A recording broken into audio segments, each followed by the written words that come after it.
Wala namang nag-panic buying. Walang dahilan kung bakit tataas ang presyo ng bigas kung hindi ang hoarding. Pangulong Marcos mamimigay ng bigas sa lungsod ng Maynila. Alamin natin dito sa English Channel Official. Pinadaan sa tamang proseso ang pamamahagi ng smuggled rice sa mga benepisyaryo at ito'y tiniyak ni Pangulong Ferdinand Bongbong Marcos Jr. nitong Martes na ang pamamahagi ng smuggled rice sa mga kwalipikadong benepisyaryo ay sumailalim sa tamang proseso. Sinabi ni Marcos ang pahayag sa pamamahagi ng mga sako ng bigas sa mga benepisyaryo sa lungsod ng Maynila.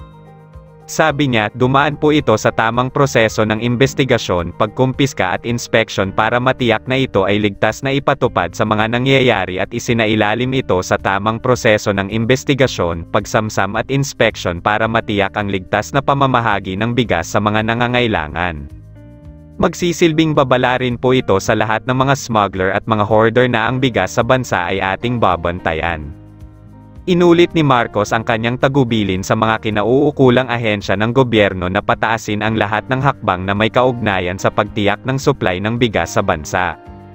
Kaya inaatasan ko ang lahat ng mga opisyal, mga autoridad sa mga ahensya na higpitan ng husto ang pagpapatupad ng polisiya at batas hinggil sa isyu ng bigas.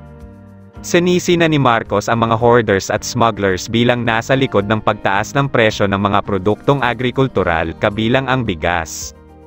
Gayunman, inamin ng Pangulo na magiging mahirap labanan ang mga hoarders at smugglers dahil matagal na nilang sinasalot ang sektor ng agrikultura. Sinabi rin niya na determinado siyang labanan ang kanilang mga iligal na operasyon.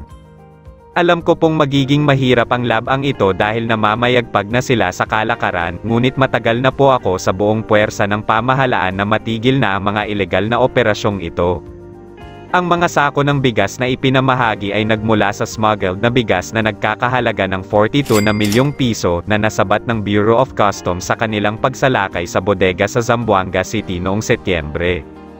Mga ka-MJ, sana marami pang masasabat o matatagpo ang bigas na nakatago sa ilalim ng Marcos administration para hindi na tayo maghihirap dahil sa sobrang mahal ng bigas sa ngayon. Sana makulong na ang nasa likod ng rice hoarding na ito mga ka-MJ. Bye for now. And to God be the glory.